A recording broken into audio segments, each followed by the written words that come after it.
નમસ્કાર દર્શક મિત્રો, હું શીતલ મહેતા ન્યૂઝ ઓફ કચ્છમાં આપનું સ્વાગત છે। જોઈએ આજના સમાચાર। ગાંધી શિલ્પ બજાર હસ્તકલાનું પ્રદર્શન સહ વેચાણ તારીખ 1 થી 7 ડિસેમ્બર દરમિયાન સવારે 11 થી રાત્રે 8 વાગ્યા સુધી રાજસ્થાન, બંગાળ, કચ્છ, બિહાર, યુપી વગેરેથી આવેલ કારીગરોએ બનાવેલ વસ્તુઓ ખરીદવા પધારો। ગાંધી શિલ્પ બજાર, ભુજ હાટ।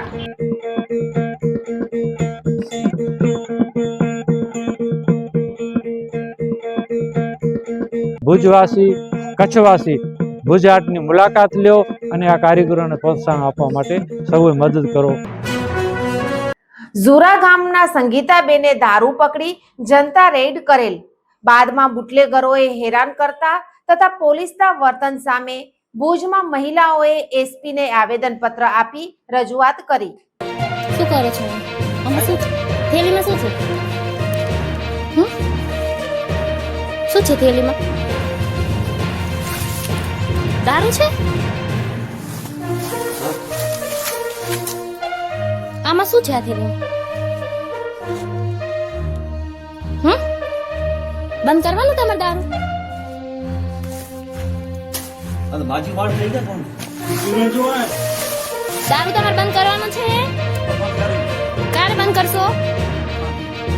હે 3 દિવસથી સરપંચને ફોન કરું છું।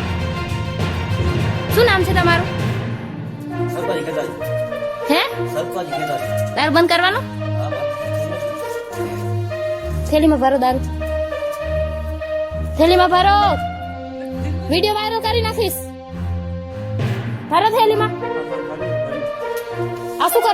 ગુજરાતભરમાં દારૂ અને ડ્રગ્સના મુદ્દે જનતા ખૂબ આક્રોશમાં છે।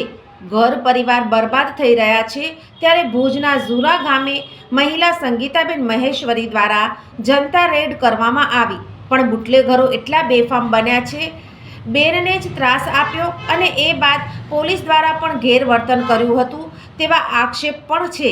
અંતે ફરિયાદ નોંધાઈ હતી, પણ આજે એસપી કચેરીએ સંગીતાબેન સાથે બહોળી સંખ્યામાં મહિલાઓ એક થઈ અને અવાજ ઉઠાવ્યો અને બુટલેગરો દ્વારા કરાયેલ કૃત્ય અને પોલીસ દ્વારા કરાયેલા કૃત્યને વખોડી અને કડક પગલાં લેવા અને સંગીતાબેનને રક્ષણ પ્રદાન કરવું અને દારૂના અડ્ડાઓ બંધ કરવા અંગેની માંગ કરી અને સ્પષ્ટ જણાવ્યું કે જો દારૂના અડ્ડાઓ બંધ નહીં કરવામાં આવે તો ફરીથી જનતા રેડ કરવામાં આવશે, જેની પોલીસ તંત્ર ગંભીર નોંધ લે।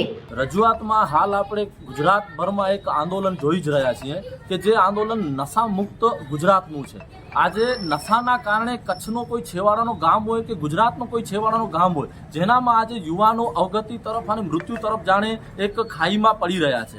આજે કચ્છના ખૂણે ખૂણે અને ગલી શહેરોમાં જાણે દારૂના વેપલા એટલી હદે વધ્યા છે જેની કોઈ સીમા નથી। એ બાબતે છેલ્લા ગુજરાતમાં દરેક લોકો જનતા રેડો પાડીને પણ જાણે આ બુટલેગરો અને આ નશાખોરીને ડામવાનો જે પ્રયાસો થઈ રહ્યા છે એ સમાજના હિતમાં છે। એવી જ રીતે એક ભુજ તાલુકાના ઝુરા ગામે એક બાહોશ અને કહેવાય ને કે જેને સલામ કરી શકાય એવી એક મહિલા સંગીતાબેન મહેશ્વરી એણે એક રેડ પાડી અને રેડમાં દારૂ પકડ્યો, પણ કમનસીબી કેટલી છે તમે જોજો કે એ રેડ પાડી અને એણે એક સમાજ હિતનું અને યુવાનોના હિતનું એક કાર્ય કર્યું હતું, પોતાના ઘર-બાર બચાવવા માટેનું કાર્ય હતું, પણ આના મુદ્દે જે તે અસામાજિક તત્વો દ્વારા 30-40નું ટોળું લઈ અને એને જાણે પકડી એને એક રૂમમાં કેદ કરવામાં આવ્યો। એનો 2 વર્ષનો બાળક એનાથી લઈ લેવામાં આવ્યો અને એકદમ જે મહિલા સાથે ન થવો જોઈએ એવો અમાનવીય વર્તન એની સાથે કરવામાં આવ્યો। આ એક ગંભીર અને ખૂબ જ અત્યંત ગંભીર બાબત છે।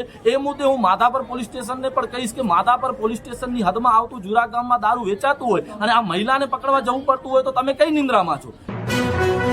દર્શક મિત્રો, આજે તારીખ 3 ડિસેમ્બર 2025 આ હતા આજના સમાચાર। આવતીકાલે ફરી મળીશું, ત્યાં સુધી મને રજા આપશો। નમસ્કાર।